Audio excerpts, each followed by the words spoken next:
Est-ce qu'il y en a qui étaient là la semaine dernière? On a parlé de quoi la semaine dernière? Le but de l'Église. La mission de l'Église. On va continuer sur ce thème et je vais commencer à rétrécir un peu et aller vers où je veux aller. Donc, je vous ai dit, je vous ai averti la semaine dernière que j'en ai pour plusieurs semaines.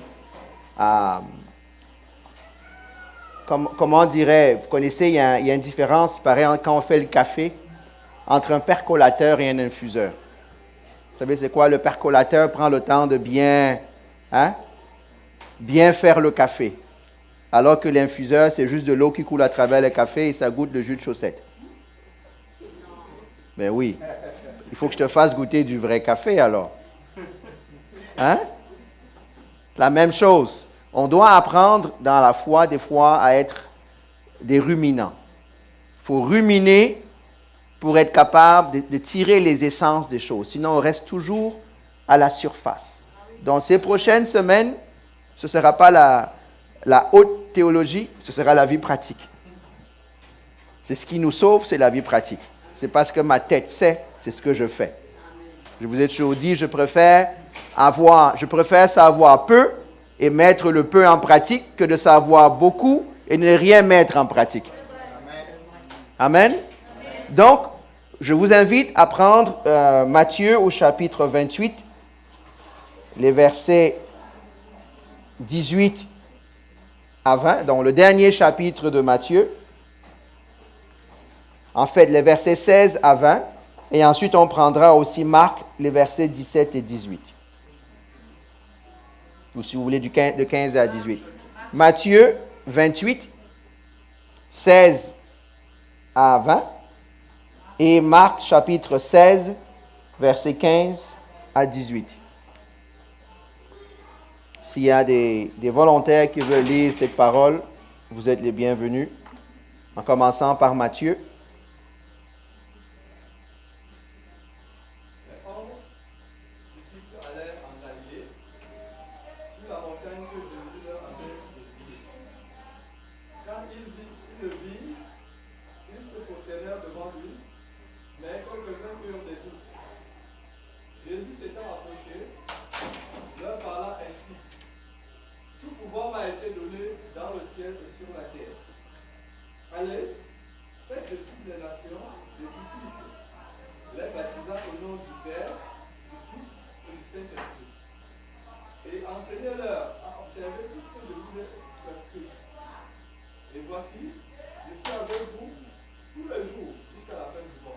Amen. Marc 16, 15 à 18.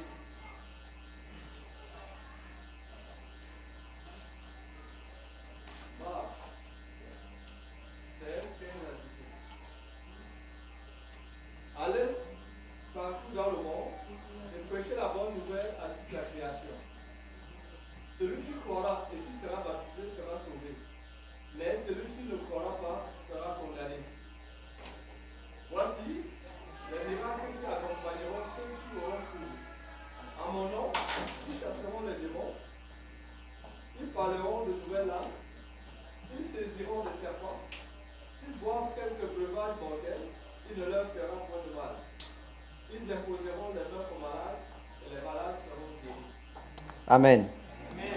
Seigneur, nous prions que tu bénisses ta parole et que tu nous conduises encore dans tout ce que tu veux nous dire aujourd'hui et dans les prochaines semaines, Seigneur. Sois élevé, mon Dieu, et sois glorifié dans le nom de Jésus. Amen. On a vu la semaine dernière que tous les 4 évangélistes nous rappellent c'est quoi le but de l'Église.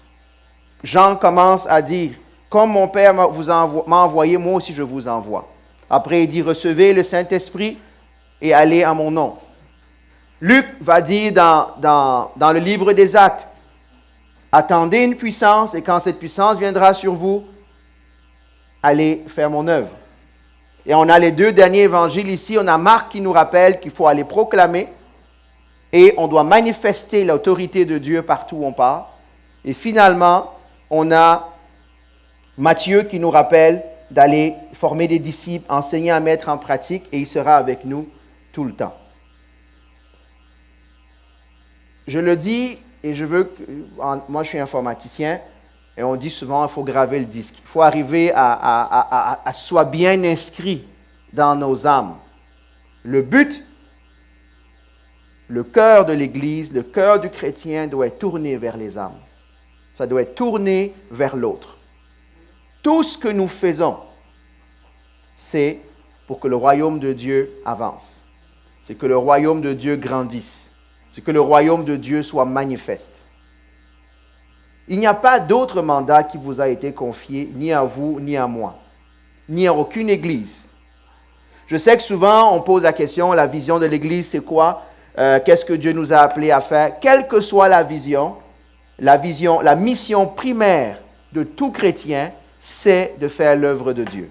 Et l'œuvre de Dieu, la Bible dit, Jésus est venu faire quoi? Sauver, chercher ce qui était perdu. C'est tout ce qu'il est venu faire. Il n'est pas venu guérir. Il n'est pas venu ressusciter. Il n'est pas venu remplir le compte en banque de quelqu'un. Il n'est pas venu marier les personnes. Il est venu afin que des âmes soient réconciliées avec le Père. Et il n'y a pas d'autre mission que celle-là. Donc, que tu chantes à la chorale, que tu nettoies les toilettes, que tu filmes le dimanche, quel que soit ce que tu fais, ça doit être ça ta mission. Amen? Il n'y a pas d'autre mission. On contribue tous de manière directe ou indirecte à cela. Beaucoup de gens pensent, oui, mais je ne suis pas évangéliste, je ne suis pas pasteur, mais moi je n'ai pas été... Non, ce n'est pas vrai. Anne, est-ce qu'il y a un pasteur qui a prié pour toi? Ok, alors comment ça se fait que tu guérisses? Moi, je ne comprends pas. C'est anormal? Non? Alors, pourquoi est-ce qu'on fait seulement comme si c'est ceux qui sont devant que Dieu peut utiliser? Pourquoi est-ce qu'on fait comme si c'est seulement en prenant l'avion, en allant voir quelqu'un, il y a le grand homme de Dieu qui arrive? Est-ce que le grand homme de Dieu n'est pas le même Dieu que tu pries chez toi? Je ne dis pas qu'il ne faut pas le faire, comprenez-moi bien là. Mais je veux qu'on soit libéré comment on dit ça, de l'infantilisation dans laquelle on peut être. Le Dieu, moi je vous dis, quand j'étais jeune chrétien, j'étais traducteur, je suis allé avec un prédicateur à Paris, c'est là où j'ai rencontré Patricia, et dans son église. Et je me rappelle une année,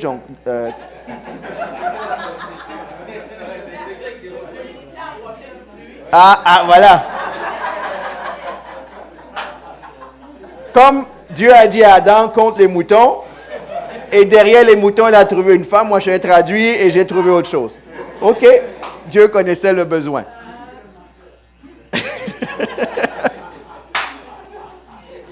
Pas grave, servez, Dieu vous donnera aussi. Et donc, dans la traduction, ce pasteur qui est décédé aujourd'hui, il prie pour une dame qui vient, parce que nous, c'était une église ivoirienne. On aime beaucoup la délivrance, on aime beaucoup ce genre de choses. Hein? Et la sœur vient et dit, je ne comprends pas, pasteur, prie pour moi parce que le diable est dans ma maison. Quand je parle au téléphone, il rentre dans mon oreille. J'entends les bruits sur la ligne. Je sais, ceux qui aiment ça, vous aimez ça, vous aimez ça. Et donc, on prie pour la personne. On prie. La personne part à la maison. 1 an plus tard, on revient à la même église. Et qui est-ce qu'on voit? La même personne qui vient encore en rang. Pour le même sujet. Ma sœur, qu'est-ce qu'il y a? Il dit, le diable est dans ma maison. Quand je prends le téléphone, je l'entends dans mon oreille. 1 an, le diable, OK, 1 an. Puis, le pasteur demande, vous savez, des fois, quand vous venez en rang, là, changez au moins un peu d'histoire si c'est la même personne qui a prié pour vous, parce qu'il sait déjà. On demande, c'est pas toi qui étais là l'année dernière avec le même sujet? Elle dit oui. Il dit, on a prié pour toi, non? Elle dit oui. Il dit, OK, moi je vais maintenant te poser, je ne prie plus pour toi. Je vais te poser une autre question. C'est qui paye les factures de téléphone chez toi? C'est qui paye ton loyer? Est-ce que c'est Satan ou est-ce que c'est toi? Elle dit, c'est moi. Il dit, alors pourquoi tu laisses Satan rester dans ta maison? Si c'est toi qui payes le loyer, mets-le dehors. Ne viens pas pleurnicher ici. Tu as payé 1 an de loyer et tu demandes que quelqu'un vienne mettre ton locataire dehors. Le téléphone, ça fait combien d'années? Elle est partie. On a dit, on va prier que tu le mettes dehors, plus nous. Il faut qu'on grandisse. Il faut... John Hagee disait une expression, Pampers Christians. Vous savez c'est quoi les Pampers? Les Pampers? Hein? On a des bébés qui sont tout le temps avec des couches. Ah, j'ai mal. Ah, j'ai ceci. Pasteur, à 2 heures du matin, est-ce que tu dors? Oui, je dors. Pourquoi? Est-ce que tu peux prier pour moi? Est-ce que ça peut attendre demain? Non, c'est très grave. Qu'est-ce qu'il y a? Oh, je vois une ombre qui passe dans la chambre. J'ai rêvé la nuit. Ben, arrête de manger beaucoup avant de te coucher, tu vas moins rêver le soir. Vous riez là, mais s'il vous plaît, je sais que je suis terre à terre, hein? Mais il n'y a pas de vérité plus vraie que celle-là. Il y a quelqu'un qui dort le soir. Hein, Dora, tu veux écouter celle-là? Il se couche le soir, comme il y avait la prière à l'église sur la délivrance. On a vu les gens tomber, rentre le soir, tout à coup il se réveille la nuit, il voit une ombre qui passe devant la fenêtre. Il dit, ah, Satan, sort de ma maison. Il commence à prier toute une nuit de prière. Quand la lumière du jour arrive, c'était juste la fenêtre qui était ouverte et son manteau qui battait au vent comme ça là. Nous aimons le dramatique. Nous aimons le dramatique. Je suis sûr que s'ils connaissaient quelqu'un, il aurait fait la chaîne de prière cette nuit-là en disant, réveillez-vous là, je suis sous attaque. Je dis ça pour qu'on soit libre. Je dis ça pour qu'on grandisse. Je dis ça pour qu'on réalise que Dieu n'a pas donné quelque chose de spécial à quelqu'un qui ne nous a pas donné à ce sujet-là. Il n'y a pas un qui chasse plus que l'autre. Il n'y a pas un qui guérit plus que l'autre. Il n'y a pas un... Tout ce que ça prend, il y a un qui est plus en relation avec son Dieu que l'autre. C'est tout ce que ça prend. Si tu restes à côté de Dieu, si tu marches avec lui, ben, tu n'as pas besoin d'être pasteur. Tu n'as pas besoin d'être ceci. Tu as juste besoin d'être chrétien. Tu as besoin d'être quelqu'un qui est rempli du Saint-Esprit. Donc, la mission qu'on nous donne, c'est celle-là. La mission qu'on nous donne, c'est quoi? C'est manifester le pouvoir, la puissance de Dieu. C'est manifester le royaume de Dieu. Mais si je regarde ces textes-là, Dieu nous a fait tous co-ouvriers. Moi, c'est un terme que j'aime beaucoup. Co-ouvriers. C'est-à-dire qu'on travaille avec Dieu. Ce n'est pas qu'on travaille d'un côté, Dieu travaille de l'autre. Ou ce n'est pas qu'il nous a envoyés et puis il dit, bon, quand c'est Dieu, tu m'appelles. Lui-même, il est là. Si nous réalisons que Dieu est partout où nous sommes, alors notre vie va changer un peu. C'est ce qu'il dit. On va le lire tout à l'heure. Il dit, chacun de nous, on est des prêtres. Vous êtes des prêtres. Vous êtes des rois. Vous voulez que je dise féminin, prêtresse et reine, parce que maintenant, il faut qu'on soit politiquement correct. Je rappelle que Dieu, on n'est pas des princes. Il dit qu'on est co-héritiers. On est tous princes, si on veut, si vous voulez. Il y en a qui vont me faire maintenant l'étude sémantique de ce que ça veut dire. On dit, il y a une expression qui dit que Dieu n'a pas de petits-fils et de petites-filles. Vous connaissez cette expression-là? Vous voulez que je l'explique? Dieu n'a pas de petits-fils ou de petites-filles. Il n'a que des fils ou des filles. Amen. Dieu n'est pas grand-père, il est père. Et il est mère. Il n'est pas... Ce n'est pas ma foi à travers quelqu'un d'autre. Je ne suis pas le petit enfant de Dieu. Vous n'êtes pas le petit-fils ou la petite-fille de Dieu. Vous êtes la fille et le fils de Dieu. Accès direct. Je ne dis pas qu'on n'a pas besoin des autres, mais on a tous cet accès-là au Père. On a tous à comprendre qu'on a cette mission-là. On n'a pas besoin de parler à un ancien qui a parlé à un autre ancien qui va parler à l'homme qui a vu l'homme, qui a vu l'homme, qui a vu Moïse, qui a vu Dieu. On a tous accès à ce Dieu-là. On a tous la même mission. En passant, le message du dimanche prochain, c'est la différence entre un bébé chrétien et un adulte. Donc, ou chrétien charnel, chrétien spirituel, appelez-le comme vous voulez, on a tous accès à Dieu. Et on ne veut pas, vous ne voulez pas être des chrétiens en couche. Qui a des enfants ici, là?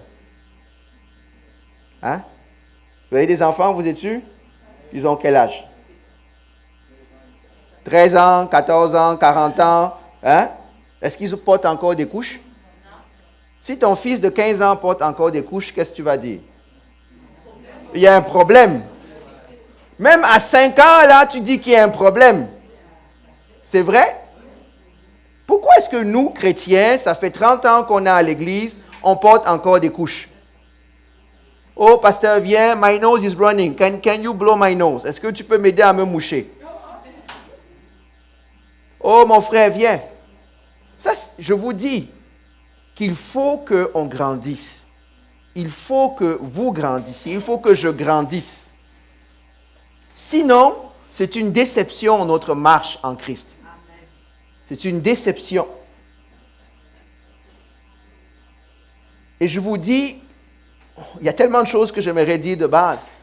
Je l'ai dit tout à l'heure, la vie chrétienne, Dieu ne t'a pas sauvé pour toi. Il t'a sauvé pour lui. Il t'a sauvé pour lui. Si tu sais que Dieu t'a sauvé, que tu as confessé que Christ est ton Seigneur et ton Sauveur, il t'a sauvé pour que tu le serves. Pas to make you feel good. Pas pour remplir ton compte. Pas pour te délivrer, pas pour te guérir. Ne confondez pas, j'ai dit ça la semaine dernière, les effets secondaires d'un médicament avec l'effet primaire d'un médicament. La raison d'être du salut, ce n'est pas vous, c'est la gloire de Dieu. Maintenant, le bénéfice de marcher avec Dieu amène la guérison, la délivrance, amène tout ça. Mais ce n'est pas le but premier. Le but premier, c'est qu'on le serve. Le but premier, c'est qu'on accomplisse sa mission à faire avancer. Si on regarde le texte, vous allez voir qu'il y a 5 verbes que je vais nommer. Premier, c'est aller. Deuxième, c'est quoi? C'est faites. Troisième, baptiser. Quatrième, enseigner. Cinquième, dans Marc, que j'ai un peu tweaké, ça c'est ma version, manifester le royaume de Dieu. Aller. Faire, baptiser, enseigner, manifester. Il faut que nous soyons capables d'agir et de vivre dans ces 5 mots-là. Aller. En passant, ce que je dis n'est pas à l'infinitif, c'est à l'impératif. C'est un ordre. Ce n'est pas un choix. Nous sommes des sergents ou des caporaux ou des généraux, si vous voulez, dépendamment de où vous êtes dans votre marche avec Dieu, mais nous sommes toujours sous un chef. Et ce chef-là a déjà donné des ordres. Nous passons trop de temps à vouloir « Ah, pasteur, c'est quoi mon appel? Ah, pasteur, c'est quoi? Qu'est-ce que Dieu a mis dans ma vie? » Je dis, commence à travailler, on va voir. Commence à aller, on va voir. Commence à servir, on va voir. On reconnaît le maçon au pied du mur. Vous avez reçu trop de rêves, trop de prophéties sur vos vies qui n'ont encore accouché de rien du tout. Ah, il y a tel qui est venu prier pour moi. On m'a dit, j'aurai un grand ministère. Ouh! Là, tu sors, tu dis, maintenant, pasteur, ne me parle plus. Moi, je suis appelé. Je m'avais créé ma propre église. Ah, on m'a appelé à prêcher. Pasteur, tasse-toi, moi, je veux prêcher. Ah, on m'a appelé à chanter. Angenet, dimanche, tu me programmes. Je viens de recevoir la révélation de Dieu. Vous riez, mais c'est des choses peut-être que vous ne réalisez pas qui se passent. Hein? Alors que tu n'as encore rien fait. En passant, quelqu'un qui prophétise sur ta vie que Dieu t'aime, est-ce qu'il a dit quelque chose? Tu sais déjà que Dieu t'aime. Peut-être que tu as besoin de le réécouter à ce moment-là. Il ne fait que rappeler ce que tu sais déjà. Amen? La prophétie est bonne. On croit en la prophétie. On a prophétisé sur ma vie, je prophétisais sur la vie de personne. Mais quand vous recevez un message, allez vous mettre dans la prière. La prophétie va confirmer ce que Dieu a déjà mis dans votre cœur. Ce que le corps va discerner que vous avez. Tout de quoi je veux parler de l'action. Regardez dans ces verbes-là, il n'y a pas sauver. Hein? C'est aller, faites, baptiser, enseigner, manifester. Ce qu'il n'y a pas comme verbe que nous voulons tous, c'est le verbe sauver. Aucun homme ne peut sauver un homme. Il n'y a que Christ qui sauve. Et c'est drôle comment, c'est le seul critère que nous retenons pour certains. Ah, mais depuis que je n'ai sauvé personne encore. Ah, personne n'est venu à la foi. Ah, non, c'est Christ qui sauve. Paul dit, il y en a qui sèment, il y en a qui arrosent, il y en a qui récoltent. Mais c'est le Dieu de la moisson qui fait que tout cela arrive. Je voudrais qu'on grandisse. J'aimerais que le peuple de Dieu grandisse.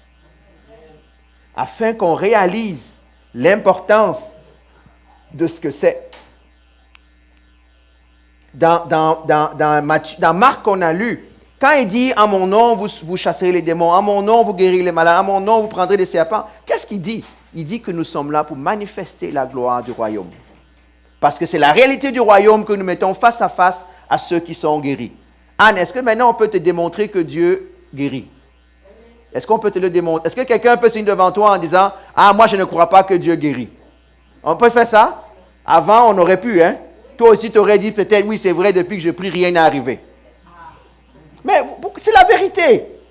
Quand tu sais, parce que tu l'as vu, parce que tu l'as vécu, on peut plus, c'est plus la théologie qui va te dire ce qui est A ou B. Tu l'as vécu.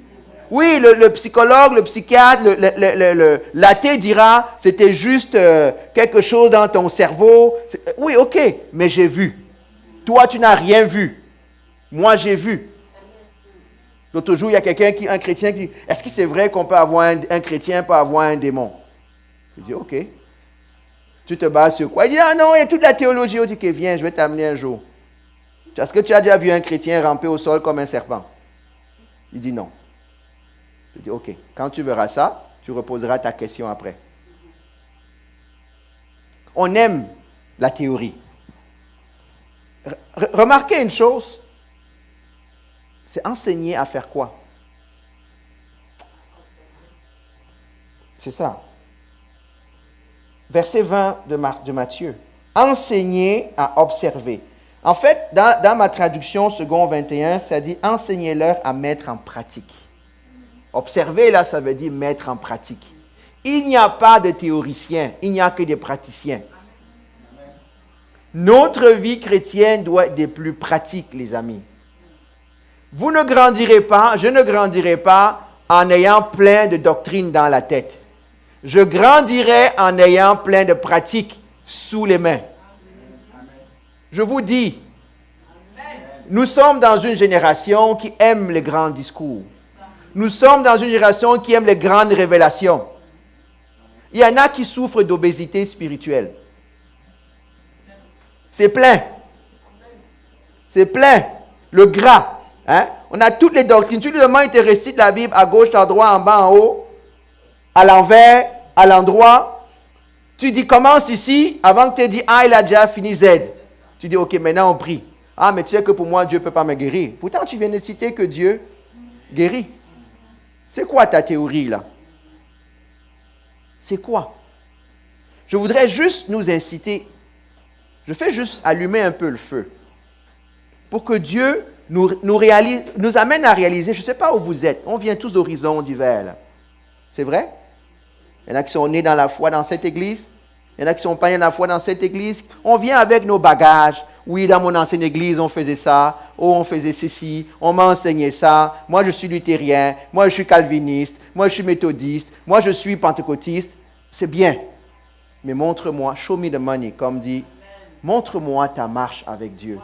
Montre-moi ta foi. Dieu n'est ni méthodiste, ni calviniste, ni arminien, ni tout ce que vous voulez. Je connais tout ça, là. Il n'est ni camerounais, ni haïtien, ni tout ce que vous voulez. Il est le Seigneur des Seigneurs, le Roi des Rois. C'est tout ce que nous sommes, fils et filles du Roi des Rois. On a déjà prêché ici qu'on a une double nationalité, terrestre et céleste. Donc, quel est le passeport que tu portes plus souvent avec toi? C'est ça la réalité. Hein? Est-ce que tu marches plus avec ton passeport haïtien ou ton passeport camerounais ou ton... Ah, on se bat pour avoir le passeport canadien. Hein? Ça, c'est heaven. Il fut un temps, c'est le passeport américain. Maintenant, c'est canadien. C'est bon pour les choses de la terre. Mais le vrai passeport à aller avoir, c'est le passeport céleste. Et ça, ce n'est pas dans la théorie, mes amis. S'il y en a qui ont fait des études littéraires ici, vous savez qu'on étudie la Bible, même à la faculté de littérature. On étudie. Hein? Puisque Satan a bien cité la Bible, hein, à Jésus. Il n'a pas dit, attends, je m'avais fait l'étude biblique, je fouille. Il a donné la référence tout de suite. N'est-ce pas? Même à Adam, hein, il a dit, est-ce que Dieu a vraiment dit ça? Il était là, il écoute. Il vient à l'étude biblique. Il a sa propre étude biblique. Juste pour t'amener à douter, pour t'amener à raisonner. Tous les mots qu'on a cités, faire, hein, aller, faites, baptiser, enseigner, mettez en pratique. Remarquez une chose, ce sont des verbes qui ne sont pas tournés vers soi. Ce sont des verbes qui sont tournés vers l'autre. La vie de Christ, la vie en Christ, n'est pas égocentrique, elle est christocentrique. Et elle a l'autre avant nous. Paul nous dit, apprenez à apprécier les autres avant soi-même. Comptez les autres meilleurs que vous. Oh, est-ce qu'on a le droit de dire ça? Ce n'est pas ça qu'on nous enseigne. On est tous des champions. On est tous les meilleurs. Pourtant, ce n'est pas ça que la Bible nous dit. L'autre est important plus que moi. Pas aux yeux de Dieu, mais à mes yeux, je dois d'abord mettre l'intérêt de l'autre avant le mien. Tout à l'heure, on chantait Emmanuel. Je ne sais pas si vous vous rappelez des paroles. Les paroles disent ceci. Pourquoi quitter ce palais de quoi? Pour... Vous voulez qu'on prêche rien que sur cette phrase? Nous qui aimons que tout se passe pour nous, c'est moi, me and myself. Si Christ avait pensé comme ça, pourquoi quitter? C'est ça la vraie question. Pourquoi a-t-il quitté ce palais de bonheur? Pour venir ramper dans la boue? Vous savez pourquoi? C'est pour que Anne se lève aujourd'hui et écrit que je crois maintenant. Que maintenant on ne me dira plus, je sais. Parce qu'il était resté sur son trône, on ne saurait jamais. Ce serait juste une théorie. Comme toutes les autres religions qui ont plein de théories d'un Dieu qui n'a jamais été au milieu d'eux. C'est ça Emmanuel, Dieu parmi nous. Dieu qui a marché au milieu de nous. Pas pour lui, pour l'autre. Et nous sommes devenus maintenant ses témoins. Donc nous témoignons pour l'autre, pas pour nous, de ce que Dieu fait dans nos vies. Être chrétien, c'est être au service des autres. Ce n'est pas les autres au service de moi. Il faut qu'on casse cet esprit-là. Il faut qu'on casse cette mentalité-là. Ça, c'est la mentalité du monde, c'est la mentalité du pays, c'est la mentalité de la rue. C'est tout pour moi. Je peux prendre des exemples. Hein. On est en famille. Quand il y a les beignets là-bas, qui aime les beignets ici? Ah, voilà, on aime tous les beignets. Mais pourquoi quand vous prenez les beignets, vous ne pensez pas à celui qui vient derrière vous? Parce que des fois, on reste là, on prie. Il y a des gens qui restent à l'église, qui sont là. Le temps que on sorte là, on sent seulement les odeurs. On dit, oh!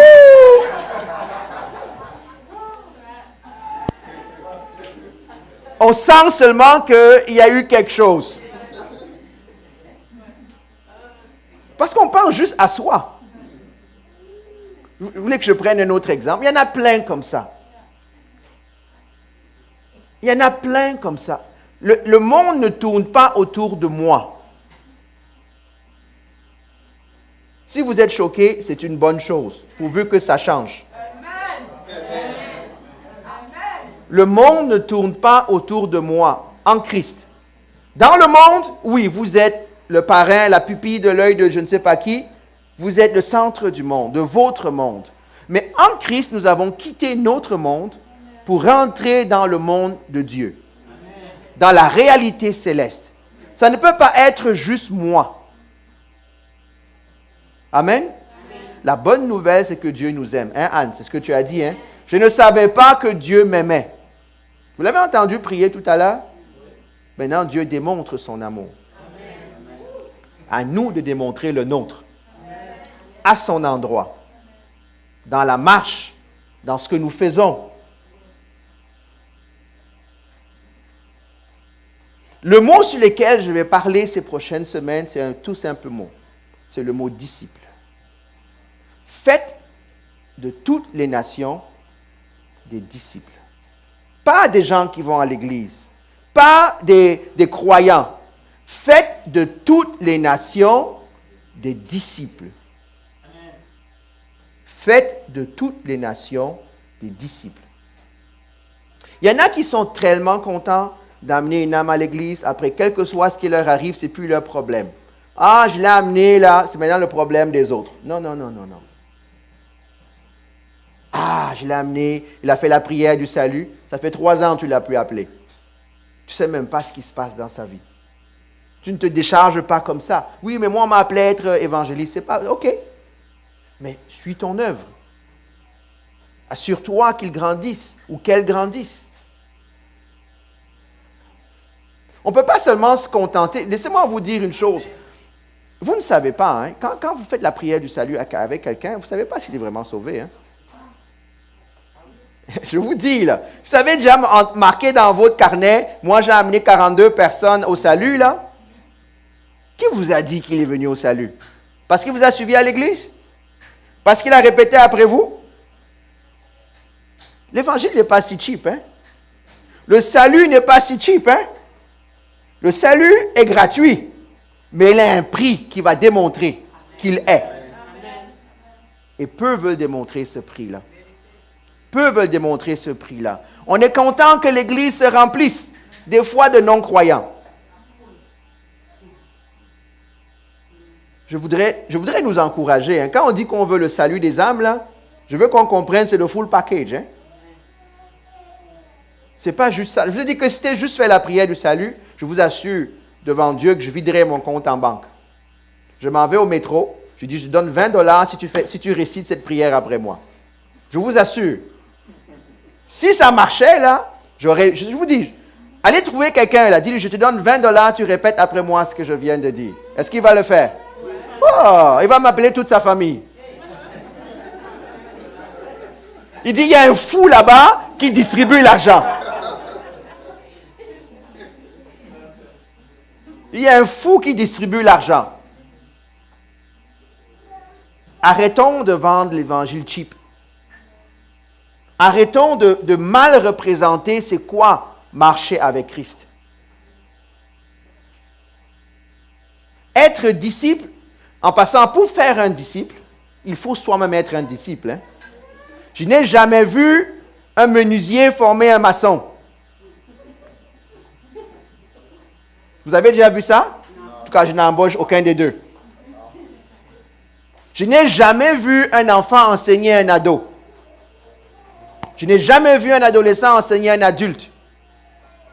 Pourquoi? Tu ne peux pas amener quelqu'un à un endroit où toi-même tu n'es pas. Okay. Vous voulez que je répète? Tu ne peux pas amener quelqu'un à l'endroit où toi-même tu n'es pas. Ça veut dire que si dans notre église, ou dans quelque église que ce soit, il n'y a pas de personnes qui marchent vraiment avec Dieu, on fait juste des croyants. Et beaucoup d'entre nous, à notre déshonneur, dans les églises, sont encore juste des croyants. Ça fait 40 ans qu'ils sont à l'église, comme docteur. C'est vrai, j'ai oublié mon mouchoir pour prêcher comme docteur quoi. Il paraît que c'est ça que vous aimez. Ah, Patricia, je me dis c'est ta faute. Tu ne m'as pas rappelé ça. Hein, il faut que je tape sur la table. Vous m'avez dit ça dimanche. Vous m'avez dit que sinon, you're not happy when I preach. OK, c'est pas grave. OK. Parce qu'on dit la vérité. On dit la vérité. Moi, je vous dis, Dieu nous met au défi. Dieu te met au défi. Es-tu toi-même un disciple? Je ne te demande pas ça fait combien d'années tu vas à l'église. Je ne demande pas si tu crois. Es-tu un disciple? Parce qu'il a dit que la mission, c'est d'aller et de faire quoi? Faire de toutes les nations des disciples. Gloire à Dieu, on a plusieurs nations dans la salle. On a rempli un peu la mission. Avons-nous rempli la mission de faire des disciples? Es-tu un disciple? Es-tu une disciple? Ou es-tu juste une croyante? C'est une question, hein? Quand je grandissais, ou au Cameroun, ou partout, c'est un proverbe qui est populaire. On dit quoi? Ça prend tout un village pour élever un enfant. Vous connaissez ce proverbe, n'est-ce pas? Laissez-moi vous dire que ça prend tout un corps pour élever un disciple. Ce n'est pas l'affaire de popcorn instantané. Là. On aime en génération micro-ondes. On pense que tout vient en 30 secondes. Oui, c'est ça. Hein? Non. J'aimerais que nous réalisions cela. Qu'on a besoin, vous avez besoin, j'ai besoin, le corps de Christ a besoin que des disciples s'élèvent. Que des personnes réalisent c'est quoi la mission. Sinon, j'écoutais une statistique il y a quelques années. Qui connaît Billy Graham? Est-ce qu'il a amené beaucoup de personnes au salut? En théorie. Vous savez combien de personnes sont restées de la foi après? Et les statistiques, allez regarder les statistiques, vous serez surpris. Je ne dis pas qu'il n'a pas fait de bonnes choses. Ce que je dis, c'est qu'il y a une différence entre amener quelqu'un. C'est comme faire naître un enfant. Est-ce que tu fais naître un enfant? Hein, mais les dames surtout, nous les hommes, on est capable de faire ça, mais vous ne le ferez pas. Amener un enfant au monde et l'abandonner là. Si tu l'abandonnes là, tu n'as pas amené une vie. Tu as juste amené un enfant et tu le restes comme un enfant. Il ne grandit pas. Pourquoi est-ce qu'on amène des gens à la foi, on les laisse comme des enfants? Ou des fois, on fait même tout pour qu'ils restent enfants. Oh, si tu as un problème, viens me parler. Ah, viens me voir, je vais te dire. Viens, je te dis quoi faire. Pourquoi tu ne parles pas là, au Seigneur? Pourquoi est-ce qu'on n'aide pas à grandir? Donc, j'ai dit, on va passer un peu de temps à parler de disciples. Je vais juste définir des mots aujourd'hui.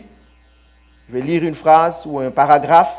Et après ça, on va arrêter. Dimanche prochain, je vais donner le titre. Hein? Chrétien charnel ou chrétien spirituel? Suis-je un chrétien charnel ou un chrétien spirituel?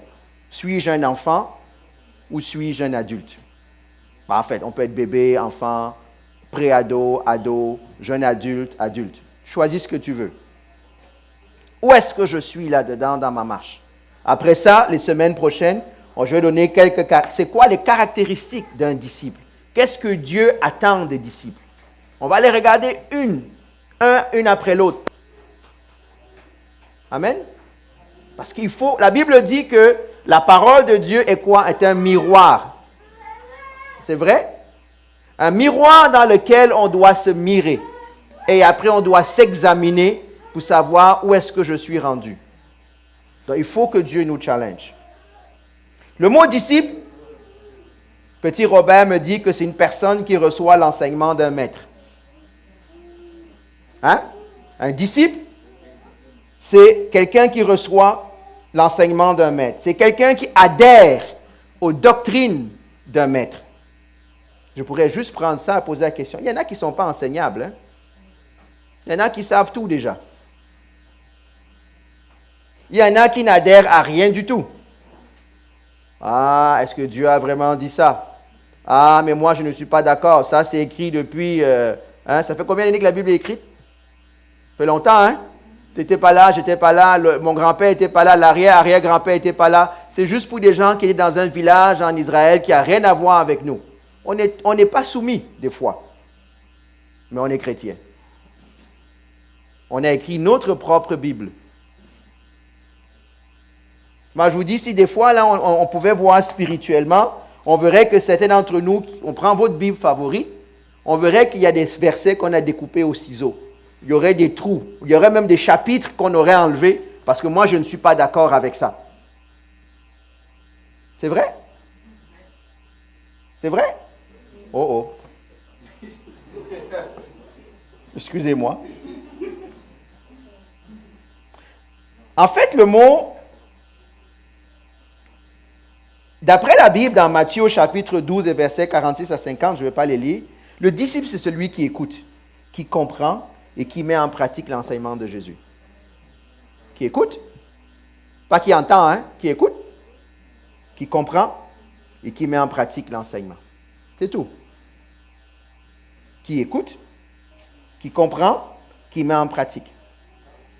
Le mot grec, duquel vient le mot disciple, c'est un mot qui veut dire un apprenti, une pupille, un pupille de la nation, comme on aime dire en France. C'est un apprenti.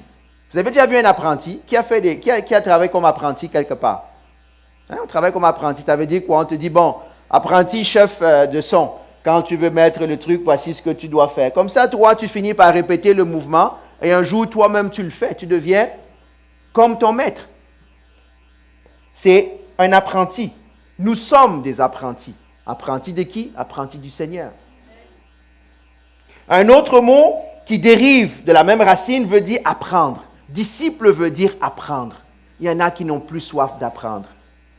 Il y en a qui sont arrivés au sommet.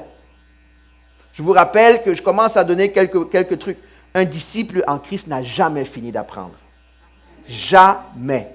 Même si tu as un doctorat en théologie, Dieu bénisse les docteurs en théologie, amen, tu n'as jamais fini d'apprendre. Amen. Disciple veut dire enseigner. Une autre racine du mot disciple veut dire enseigner. Je ne vous donne pas les mots grecs, ça ne va pas servir beaucoup. Mais ça veut dire enseigner. Ça veut dire être capable de répliquer, de passer le bâton à quelqu'un d'autre. Je n'apprends pas juste pour moi, j'apprends pour mieux le transmettre. L'enseignement, c'est ça. L'enseignement, c'est ce que j'ai reçu, je le donne. Pas je reçois et je prends du poids. Je reçois et je donne.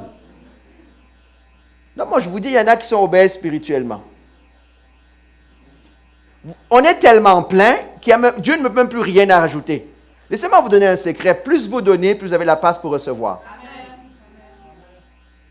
Plus vous donnez, plus vous avez la place pour recevoir, spirituellement. Vous serez surpris. Plus vous donnez. Je ne dis pas que tout le monde enseigne, prêcher. Je dis, dans le one-on-one, je discute avec mon épouse, avec mon époux, avec mon ami, je donne. Et quand je donne, je me vide. Et le Seigneur ajoute. Amen. Mais si je suis seulement au bout de recevoir. Vous avez vu quelqu'un qui fait que manger? Exactement. Va faire 200 mètres. Ouh, j'ai plus le cœur. J'ai le problème de cardiaque. Pourquoi? Tu n'as jamais exercé ce que tu as reçu. La bonne chose, vous savez que des bonnes choses peuvent vous tuer? Ça tue même. Merci beaucoup. Les bonnes choses peuvent vous tuer si vous ne faites rien de bon avec. C'est vrai? Donc, si je reçois la bonne nourriture et que je ne fais rien avec, ça va me tuer. Ça va me rendre un intellectuel et un théoricien. Je connaîtrai tout. Il y a des gens que j'aime. Moi, je vous dis, quand je fais l'étude biblique, quand il y a une nouvelle personne qui vient de l'église, moi, j'aime ça. Parce qu'ils sont tout le temps... On peut voir les questions de défi. OK. Est-ce que tu crois qu'un chrétien peut perdre son salut? Ah, est-ce que tu crois que Satan peut être sauvé? Pourquoi tu poses ces questions-là? Toi, tu es où? Ils connaissent toutes les questions qui sont un peu bizarroïdes. Ils viennent juste tester. Wilfried, tu ris? Toi, j'espère que tu ne poses pas ce genre de questions-là. OK? On vient juste tester. Et chaque fois qu'ils posent une question, tu demandes, est-ce que tu poses la question pour savoir ou juste pour poser la question, pour qu'on sache que tu as posé la question et que tu as embarrassé le frère?